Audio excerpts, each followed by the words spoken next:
Hello and welcome to Synchronicity, talk radio for your mind, body, and soul. I'm your host, Marie Benard, and today we are joined by Judy Crane. Judy is the author of The Trauma Heart. We are not bad people trying to be good. We are wounded people trying to heal. Judy is the co-founder and CEO of the Guest House Ocala, which is a specialized treatment facility. And she is also a licensed mental health counselor, a certified addictions counselor, an expert in recovery in various forms of behavior-based challenges. So welcome to the show, Judy. Well, Marie, thank you so very much for having me on your show. I'm really, really grateful to be able to share this time and space with you. Thank you. So I'd love to know more. We're here today to talk about your book, The Trauma Heart, but can you tell us a little bit about your background and how you created the Guest House Ocala? Well, let's start with the fact that I am an alcoholic and an addict in recovery, 30 years in the fellowship, in 12-step fellowship, and when I got sober, I was 42 years old, and I was without money or resources, and I had 3 children who were 16, 18, and 19, and I created pain and havoc in everybody's life as a result of pain and havoc that had been in my life. And when I got sober, nobody was more surprised than I was, and I was able, for the first time, to really look in the mirror and be able to see myself as something more than a bad person, someone who was destined for hell, for want of a better word. And I got the opportunity at 42 to start doing some really amazing things. I think when we get sober, we begin to have an idea that we need to catch up, and we certainly, most of us get the feeling that we want to pass it on. We're asked to do that in fellowship, and so I got the opportunity to work in the field. I became a therapist, a counselor at 44, and then I went back to school and got my master's degree when I was 50, was licensed when I was 52. I started a treatment center in the forest of Ocala, Florida, in the center of the state, called the Refuge, a Healing Place, in 2003, and I was 57, so I was catching up. And I loved what I was doing because I, for some reason, had, I think as the result of all the pain that I'd been through, the experiences that I'd had in my life, I had kind of an innate skill as a therapist, and there was nobody that sat in front of me that I couldn't have empathy for, or that I couldn't relate to, or that they didn't understand that I knew their experiences. So the Refuge did amazing, wonderful work, 90-day treatment, intensive trauma work, and by the time I sold the Refuge 10 years later, we had 2,500 clients. We called them refugees, and they honored that name as alumni. And they're all over the world, all over the United States, all over the world. And most of them are really doing amazing things. They learned how to live as parents, as partners in relationship. They learned that they might have a purpose in life, and it was kind of extraordinary. So I sold that at 67 because I thought, well, there are other things to do, and I started doing more travel and speaking and training other therapists how to do the work, and then I realized that I needed another small treatment center for some people who were living maybe at a more entitled state and weren't getting treatment because they were entitled in the way that they needed it. And so at 70, I started I sold the Refuge at 67, and at 70, I started the Guest House, and it's a wonderful program. It's named after Rumi's poem, The Guest House, which says that we must invite in everything, the pain, the sadness, the joy, the sorrow, the good, the bad, the hurricane that comes in to sweep our house clean. And that's what trauma work is about. Beautiful. Oh, I thank you for sharing where the name came from. I love that poem. Yeah. Now, when you mentioned you used an interesting word, entitled. So, are you talking about people who are more affluent, or what do you mean when you say entitled? Well, generally speaking, they're people. The people who come to us are sometimes young people who come from families who have parents who have come from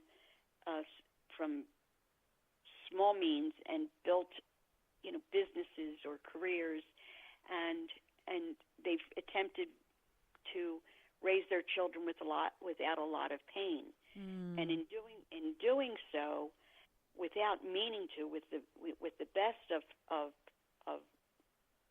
reasoning, they've deprived their children of basic life skills. And sometimes those children are 18, 20. Sometimes they're 30. Sometimes they're 57 or 58, or sometimes they're older than that. And the circumstances of their family have created this inability to function in the world, and they've oftentimes had some of the more basic traumas like abandonment and neglect because their parents weren't around because they were so busy, or they were raised by nannies, or they were sent away to schools, boarding schools, military schools, whatever, or they started acting out at an early age because there wasn't that kind of attachment that every human being needs. And those are the folks that come to us, the oftentimes more resistant to recovery, people who've never had the opportunity to look at the why of the behavior. There are a couple things that I say, and one of them is that we are not bad people trying to get good. We're wounded people trying to heal. And that was said to me a very long time ago when I first got sober, and it was the thing that enabled me to be able to get sober, because up to that point I was holding so many secrets about what I had done and what had been done to me, and I was going to go to the grave with them because I thought that I was doomed to hell, or the people around me were, and in hell in the metaphorical sense. But when that was said to me by a woman I really respected, I realized that that I wasn't bad, and that I could tell the secrets, and that somebody else would be able to hear them, because up to that point I didn't think anyone would be able to hear them and hold the pain of them. And that's what we do for our clients. And ultimately what we are wounded. Those people who have been abandoned and neglected, or sexually abused, or have had medical trauma, or who have had divorce in their family. And you can be the best kind of parent and do the best kind of divorce, but ultimately there's a piece of the child who is part of both parents who struggles and might have some pain around that. Those are the times when we see the behaviors like ADHD, which really, in most cases, are PTSD in children. They're experiencing post-traumatic stress disorder as a result of a divorce or as a result of sexual abuse. And what it looks like is a diagnosis if someone's not asking questions. So those people that come to us are people who've really been wounded and have layers and layers of trauma, and oftentimes pick up substances or process addictions, which are internet, gaming, pornography, eating disorders, self-harming behaviors, sexual addiction, relationship addiction, those kinds of things. And so that's what we deal with. And it's a small program. There are 15 people. It's very much a family. It's a big, beautiful house with a chef that spoils them and makes the food that has nurtured them from at the best of times. We have a staff who's incredibly well trained, and all of them have done their own trauma work. And some of my best staff are people who went through the refuge, and oftentimes we're the hardest clients, the people who came back 3 times, and they're the staff that I have that know how to love our guests, and we call them guests. We don't call them clients, because they're our guests, and we're there to give them service, to give them our skills and our talent, and it's really amazing what happens there, because most people come there really because they want to. They know that they're in pain, and they know that they have to have some resolution in trauma in order to stop the behaviors. Some people come because because there's an intervention, but most come because they really want to. Thank you, Judy. Now, you mentioned process addictions, and in your book, if you go to the Amazon page, there's a little write-up, and you say that basically it seems like your view is that anyone who has any of these kinds of process addictions, you mentioned internet, pornography, video gaming, all of that, eating disorders, they all have trauma of some sort or another. And now, in our modern age, a huge percentage of the population is addicted to the internet or overeats or engages in any number of these process addictions. And so where is this trauma coming from if so many people seem to be experiencing it? Well, I have no doubt that we live in an age of trauma. I have no doubt that all I have to do is turn on CNN and MSNBC and Fox and every other station and recognize that on a daily basis we are inundated with trauma. And my children who survived my addiction and my insanity and then have their own trauma as a result, they don't let their children watch TV when these things are happening. They're very cautious about how much they're seeing, because they don't want them to be jaded. But much of our population is jaded, and a whole lot of our population grew up with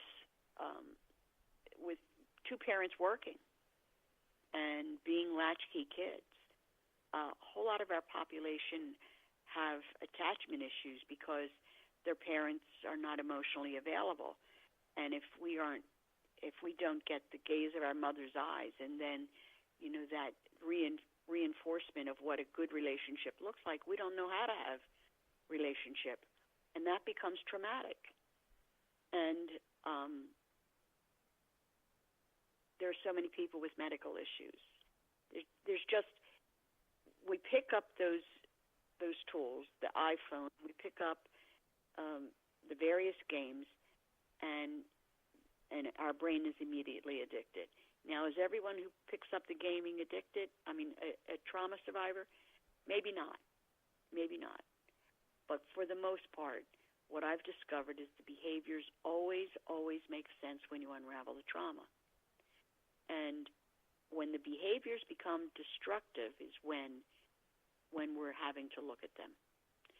When I have a young man who's been gaming in his basement for a month and hasn't showered and has barely eaten because he's stuck in that gaming place, I'm looking at a young man who has the inability to have one-on-one, face-to-face relationships. I think in many ways, as much as I love the computer and as much as I love my iPhone, I think that we may be creating some of that inability to have attachment and intimate relationships because we're not looking at each other's eyes. And I don't know, maybe it's just me. But when I am creating relationship with someone, I have to look in their eyes. That's where we connect. Thank you, Judy. Yeah, some people seem to think that this generation of children now, I mean, so few children now have the ability to have a face-to-face conversation, and even young adults and from the millennial generation. And some people think that, oh, that's just part of our evolution. But I'm wondering, I mean, if people aren't able to look each other in the eye and read another person's emotions that they're clearly showing on their face, I mean, that's a problem. Mhm. Well, I think it is, and I don't know. I just heard recently, I've heard it twice actually in the past couple of days in various programs on TV about artificial intelligence and how that's going to be what we need to be on top of immediately. I know one of them was Putin telling the Russian children he was in face to face with a lot of Russian children in school, and then it was videoed all over the country, and he was telling them, he was extolling them that they needed to study certain sciences because they needed to understand about artificial intelligence, because this is what was going to happen. We were going to become, a nation, a country, a world of robots, and that we needed to know how to do that. And I don't know, maybe it's because I'm 70. I love the computer, but I'm often baffled by it. My grandchildren are tremendous with it. They are in the STEM programs, the robotics program. I think it would be a tremendous loss if they lost their emotionality, if they lost their ability to look each other in the eye. I don't see that happening for them. However, it is happening for a lot of children that's their sole connection, the computer, the internet gaming. And that's part of the social life now. I mean, if you don't text people these days don't even want to talk on the phone hardly anymore. It's like, oh, I'll text you, I'll email you, and right. and I have to be honest. If I really don't want to have a conversation with someone, I text them. I mean, if I really don't want to get on the phone and be stuck on the phone, I'll text them, and that's the truth. And that's sad. Yeah. Well, I mean, it is convenient in that way, but it feels like, I mean, I get now, on the one hand, I crave the human face-to-face and voice-to-voice connection, but because of our reliance on technology, I also feel a little bit anxious when the phone rings. Yeah. Unless if it's someone in my absolute inner circle, it's fine. But if it's someone who I don't know that well, I feel anxious. Oh, now I'm going to have to talk to them. Right. What am I going to say? Because with text, you have time to process it. You have time to think. There's not that immediate feedback. It's true. That's absolutely true.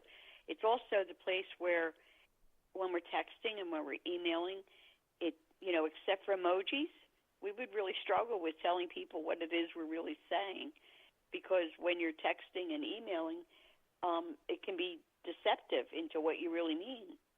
I used to have to do that with my employees, because people will say things on email that they would never say to your face. And I had to remind them, that being sarcastic on email is not a good thing. And if you're not willing, to say that in person, then don't say it in email, because, I find that happens. Absolutely. So, Judy, you've written this book, The Trauma Heart. We are not bad people trying to be good. We are wounded people trying to heal. And again, we are speaking with Judy Crane. She is a licensed mental health counselor, a certified addictions counselor, and a bunch of other certifications for helping people heal from their trauma and their addictions of various types. And you can find her at the Guest House Ocala.com, OCALA, the Guest House Ocala.com. And can you tell us, Judy, why you decided to write The Trauma Heart? Well, I've been working with trauma survivors for the better part of 30 years. And what I learned really early on was that I was working with an alcohol and drug program that was for the Sheriff's Department in Palm Beach County. And then I was working for a woman's program called Panda, which was pregnant and addicted women. So those women and those men in the criminal justice system were people who had committed crimes, were on the street, were either prostituting themselves, but they were addicts. And the common denominator was that every one of them had had traumatic experiences as children and continued to have traumatic experiences ongoing. And so the alcohol and the drugs were really their addiction was a part of the soothing relief and release that was necessary to get through their life. Then I started working with women of all types in a program, and I would also be going to meetings all the time. And I would see people who were chronically relapsing on substances. And the common denominator every time was they would get sober, they would get clean, and then the feelings would come over them, and they couldn't bear the feelings, or they couldn't bear the pain that they were experiencing, or they couldn't bear the body flashbacks that they were having, and they would relapse and end up back in treatment with us again. And that was the common denominator. And back then, that kind of treatment was all about what drugs are you using, how much are you using, how are you using them, and what are you doing to get those drugs? And it was concentrated on abstinence of the substances. I started asking different questions, and this particular program I was in enabled us to keep the women for a minimum of 90 days, and often we could keep them up to a year. And we really got a chance to get into what was your family story. What happened to you? What was going on in your life when you first picked up anything? And my example is, my own personal example is, when in my house it was chaotic and it was poor and there was deprivation, and when it would get chaotic in my house, I would run downstairs and get a sugar sandwich. Sugar sandwich. And now when I'm speaking, I ask my audience, what's your sugar sandwich? What did you do as a child to get some relief, some release, soothing, to take you away from whatever was happening to you at the time? And what might have been happening might have been really small, and it might have been really big, but you're going to find something to get relief. And that's what happens if you happen to have the DNA for drug addiction, if you happen to have the genetics, if you happen to have the nurturing nature part of addiction, then what happens is that you pick up a drink or you pick up a drug. And I'm sad to say that it is happening younger and younger and younger now. I have people in treatment with me now who started when they were 10 and 11, picking up usually marijuana, and there's a reason, and nobody before had asked them the reason, and I started asking the reason. Tell me what was going on. I had a young man come to us, and he was 32 years old, had been in treatment multiple times, and he came from a very good family, and he was the odd man out in the family because he was the one that got in trouble. And he came to us, and he had been a crystal meth addict. He'd had a run-in with the law for domestic violence because he had some anger issues. And so when he came to us, he was on Adderall, and he was on it for ADHD. And his therapist and I was the clinical director, and we worked with him together, and we said, so can you tell us how old you were when they put you on Adderall? And he said 8 years old. Wow. So what was happening that they put you on Adderall. What was going on? He said, well, I couldn't focus. I was angry. I was acting out. I had to be really alert. I was always watching, other people. I was suspicious. And he said, and so, I was acting out. My parents didn't know what to do with it, so they took me to a counselor, and the counselor sent me to a psychiatrist, and the psychiatrist gave me Adderall. And so he'd been on Adderall from age 8 to 32 as a result of a diagnosis of ADHD. And so his therapist and I were sitting with him, and we said, so, what happened to you when you were 8? And he looked at us, and the tears welled up in his eyes, and he said, nobody ever asked me that question before. Now, he'd been in treatment more than 10 times. He said, I was sexually abused by the camp counselor. And he had never told anyone. And yet, they had diagnosed him with ADHD when, in fact, that young man had PTSD at 8 years old. And it was unresolved trauma that just got layered and so many things, because now he's bullied, and he becomes the bully, and now he's the outcast in the family because they can't believe they've got this bad seed. And just a series of events, trouble in school, one after another, all these layers and layers of trauma, and treatment wasn't working because they weren't asking the right questions. And everybody was pointing the finger at your bad behavior when what his behavior was survival behavior. He was a young man who was very alert to what was around him. He couldn't focus because he was busy wondering who was going to come after him next. And I wrote the book for him and his parents and the doctors that treated him and the counselors who worked with him and the neighbors who experienced his behavior. I wrote it for other trauma survivors who've never told the secrets. And sometimes the secrets are, Daddy's having an affair and I'm the only one that knows. Or there's alcoholism in the family. Or my mother and father fight and my father hits her. Or any number of a myriad of secrets that children keep in families.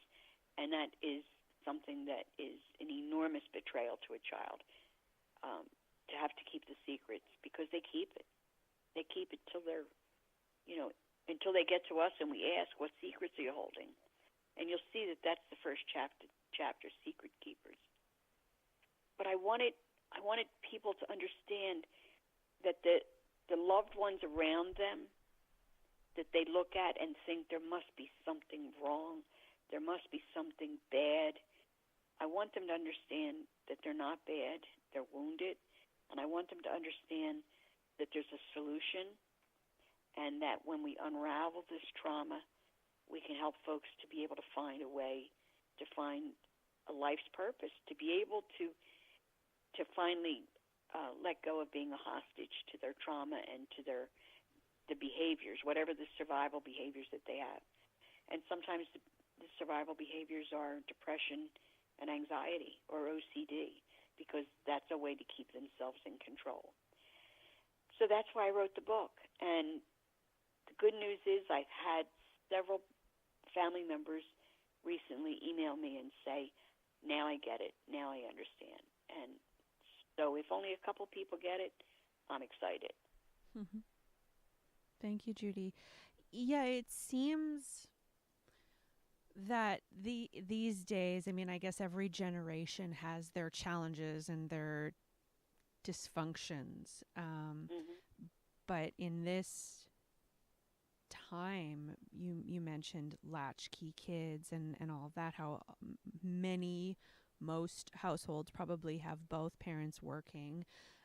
And even when both parents aren't working, there seems to be that a lot of us are in this survival mode. And so when there is a problem in the house, whether it's a problem with the spouse or it's the children acting out, there's kind of this, okay, how do we slap a Band-Aid on it so that we can get through the week?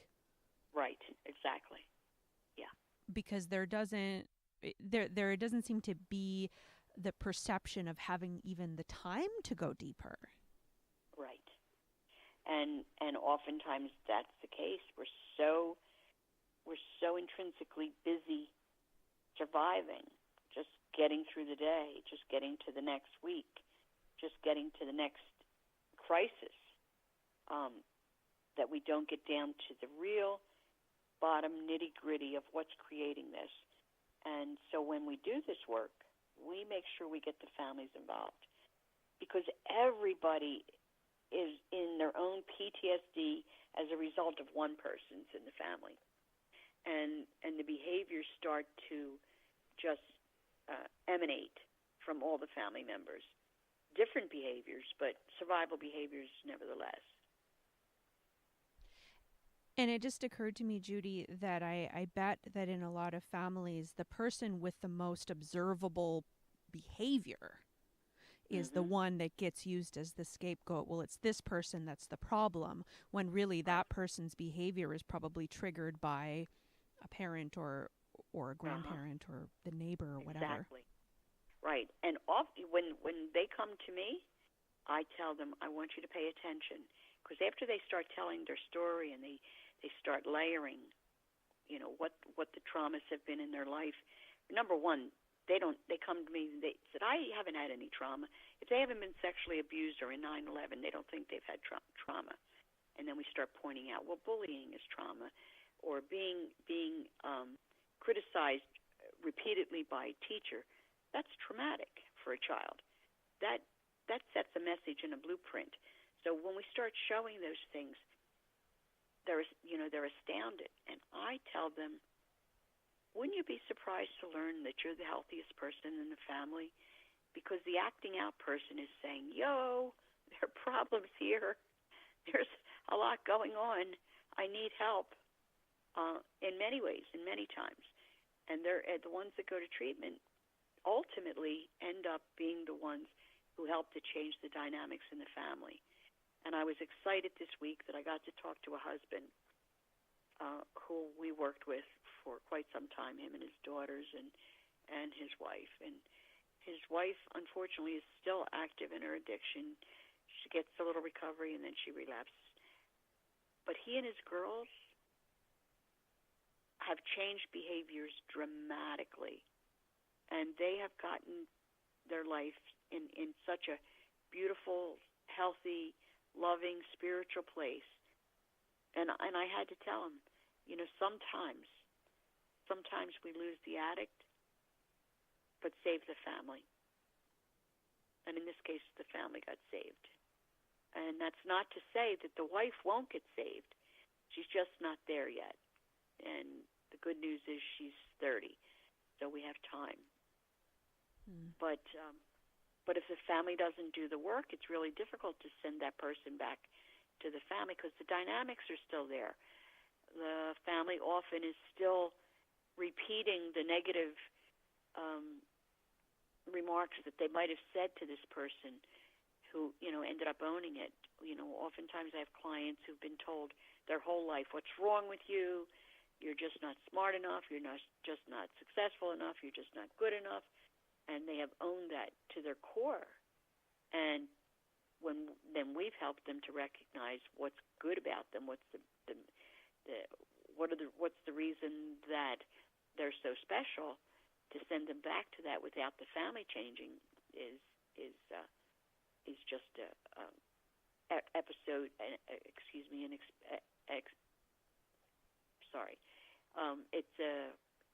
it's a futile task. Thank you, Judy. We are speaking with Judy Crane. She's the author of The Trauma Heart. We are not bad people trying to be good. We are wounded people trying to heal. And you can find her at her website, theguesthouseocala.com. And there's so many directions that we could take with this discussion. I mean, it's just such a all-encompassing topic because I don't think that there's a person on the planet who isn't touched in some way by trauma or addiction. I agree. But I really love that I believe you said you were about 42 when you got sober.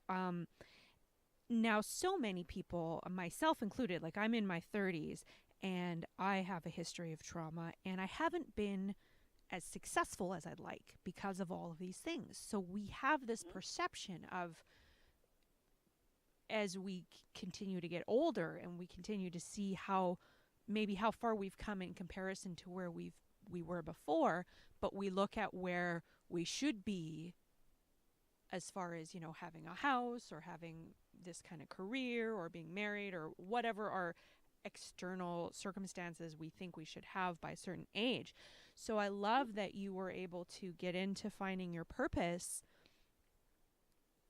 past the point where people tend to think like, oh, well, I'm too old. It's been too long. This is just my life now. This is who I am. Right.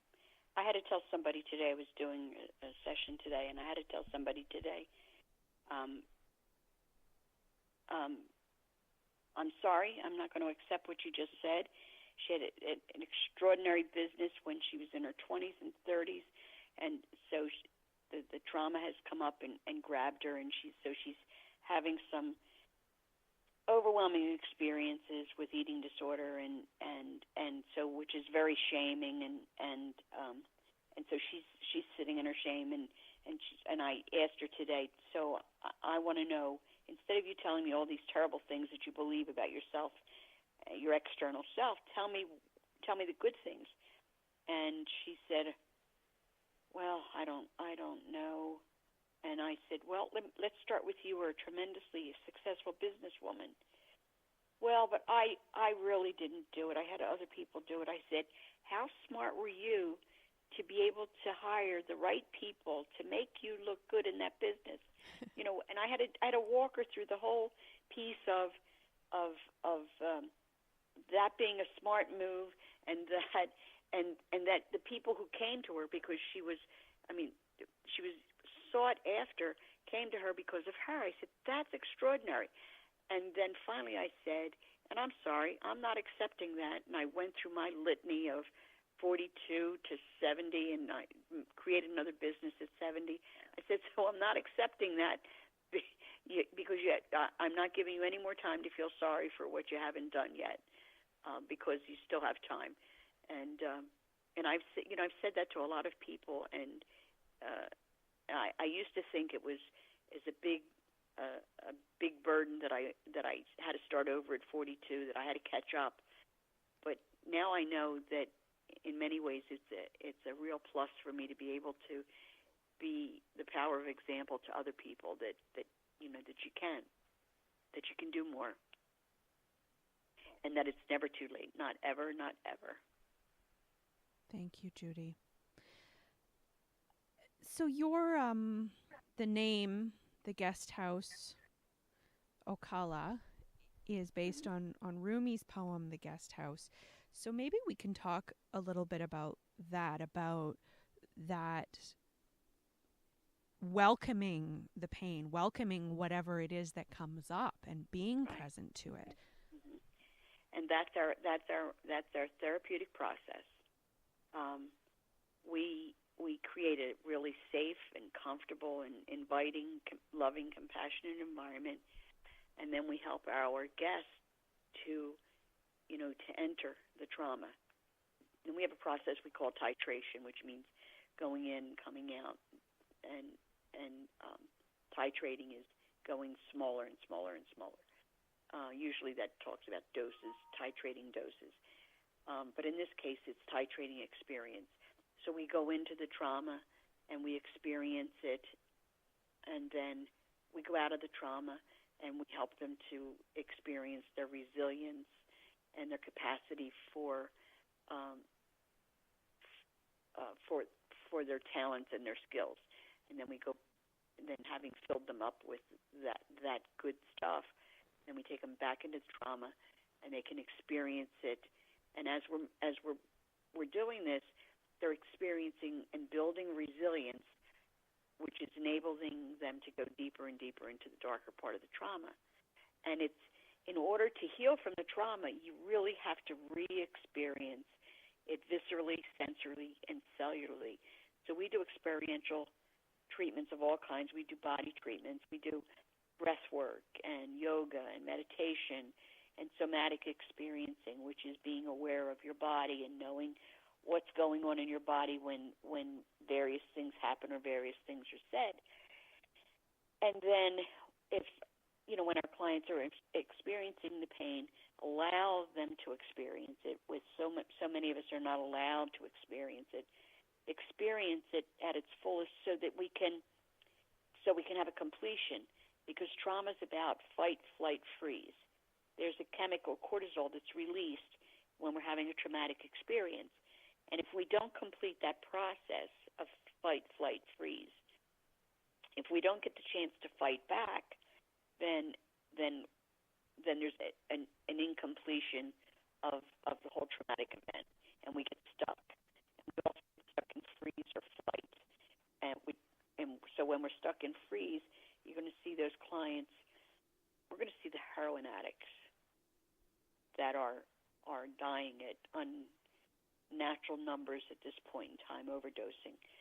And when you're talking about flight, we're looking at the adrenaline junkies, the people who are in process addictions that create adrenaline, or drugs like cocaine and crystal meth and Adderall and those kinds of things, because that's where they get their release from. And ultimately, when we can get our folks to fight back and experience the trauma, we're getting them through a process that was too difficult as children or as adolescents or adults to experience, and the resilience builds.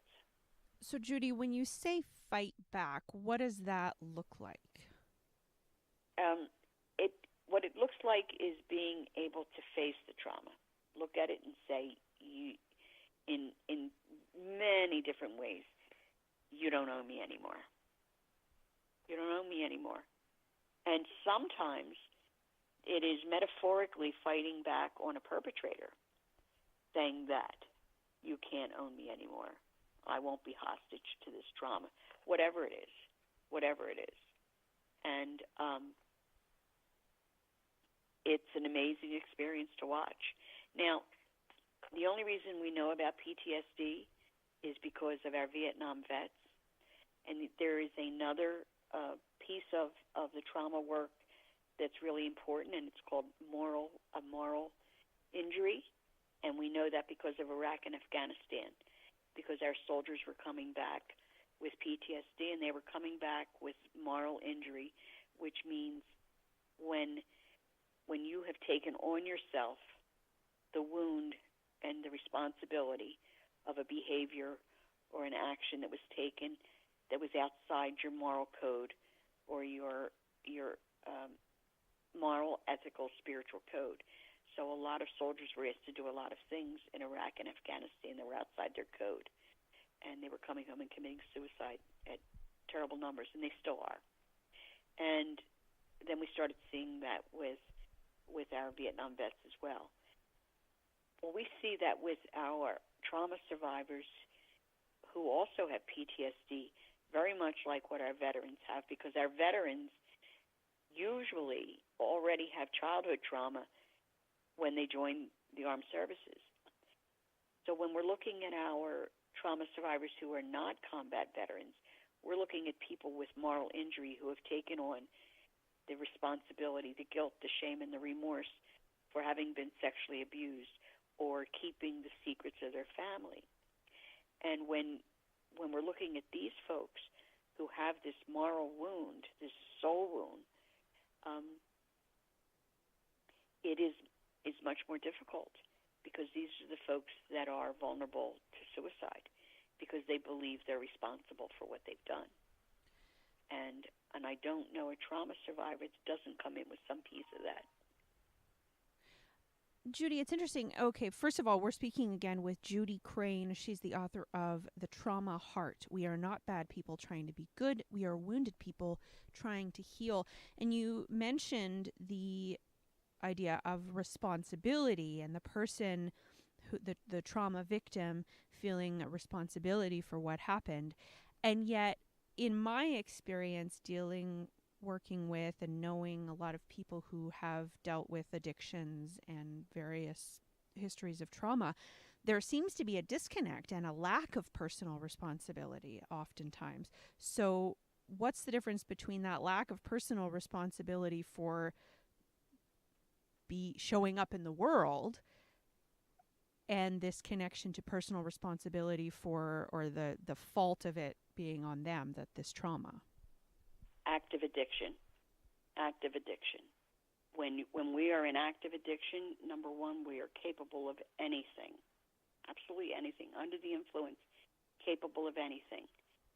But at the same time, there is an incredible duality of, at the same time when we are capable of doing anything, at the core of our soul, we're also experiencing guilt, shame, and remorse, and we push through that for active addiction in craving whatever it is that gives us release from that pain that we experience, whatever the pain is, and we walk through it, and we look selfish, and we are. We look unaccountable, and we are. We look sometimes like sociopaths, and the behavior certainly looks like that. And then we get sober, because that's the core at the bottom, is that the people really want it to be different, but they don't know how to be different without the substances or without the processes. Just don't know how to be different, and we have to be able to show them that you can survive walking through detoxing, walking through whatever your addictions are, to get to the place where you can deal with what it was that caused you to pick up those behaviors to begin with. Why'd you pick up the sugar sandwich? What was going on in your life that your precious little heart needed surcease, relief, soothing? And it's hard to say that about an addict who's causing chaos in your life.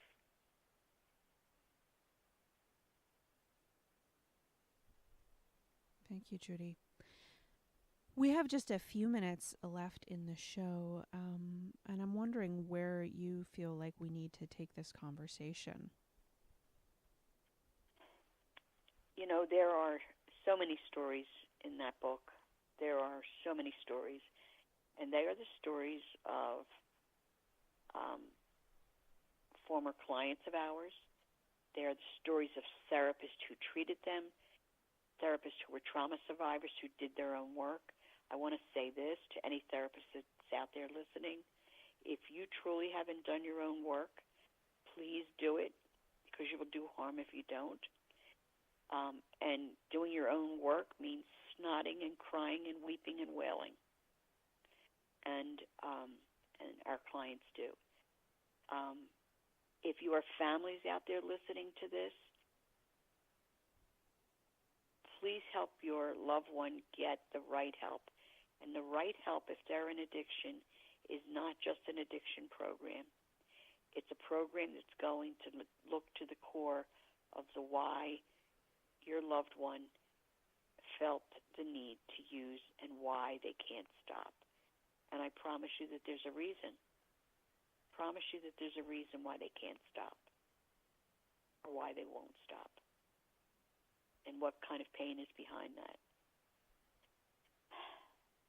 I would invite anybody who is an EMT, an emergency room doc, a teacher, a nurse, respiratory techs, hospital people, anybody who has a workforce that they are in charge of, to look to the people that you face every day and check in on how much of what you see is acceptable and unacceptable behavior. Get to know the people that are around you and ask them their story. And there might be a softening in your heart, and there might be a change in the way that relationship transpires. And you might be the best information than anyone ever gets that there's a solution. Thank you, Judy. We're talking with Judy Crane, the author of The Trauma Heart. We are not bad people trying to be good. We are wounded people trying to heal. You can find her at her website, theguesthouseocala.com. And Judy, you mentioned if a person is a therapist, that they should do their own work. And I have a question in that, because I feel like when we are on this path of doing our work, it's easy to think once we get to one level of healing to think that we're done and now maybe we're ready to help other people, but there's always a new layer. So at what point is a person well enough to serve in that way?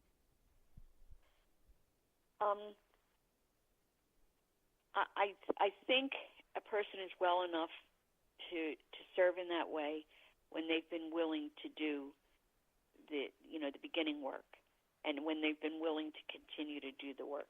We do 5-day intensives, and I have more therapists come to those intensives, and I'm so excited for them, because that's exactly what they're doing. They're looking to their own integrity and saying, you know what, I'm asking people to do this work. I need to be able to do it myself, and that's powerful. I hire people who are interns and students, and then we train them in the work. And in the training they have to do that kind of intense work on their own throughout the training. But when I spoke to the doctors and the EMTs and the nurses and the teachers and so many people who are first responders in many respects, I'm asking you folks to look at the people that you're working with every day, but then look into your own heart, because you're being traumatized yourself every day that you're dealing as a first responder. You're experiencing trauma viscerally from the people that you're with, and that you get a chance to also do your own healing. There's a lot of burnout, there's a lot of divorce, and there are a lot of broken marriages in those first responders, because the pain is too much to bear, and they bear it anyway. We're looking at Hurricane Harvey. Oh my, that whole city is just a washing machine tumbling around, filled with trauma, and you can just imagine. You can just think about those babies having water come up and being terrified, and then having to get in a helicopter and be pulled up in one of those baskets. I watched that happen. And Marie, I believe with all of the terrible things we see in the world, I still believe in the innate goodness of human beings. And when something like Harvey happens, that brings to mind quite eloquently how very good we are at our core, and that being able to look inside and see what it is that makes us tick, and be able to discern what it is we want to change, is powerful. Is powerful, and people are always questioning their behaviors. I don't know why I do what I do. When you do this work, you begin to understand why it is you do what you do, and then you get a chance to change it. Thank you, Judy. Oh, there's so much more that I want to ask you and want to talk about, but we're running short on time. There's only so much time that we have here. But right. I just want to thank you again for being with us today. And again, we've been speaking with Judy Crane. She is the co-founder of the Guest House Ocala. That's the website, theguesthouseocala.com. The name of the book is The Trauma Heart. We are not bad people trying to be good. We are wounded people trying to heal. And in addition to that message, is there one thing that you want listeners to take home today? I do. I want you to know that the behaviors always, always, always make sense when we unravel the trauma story. The most bizarre, the craziest behaviors always make sense when you understand the story. Always.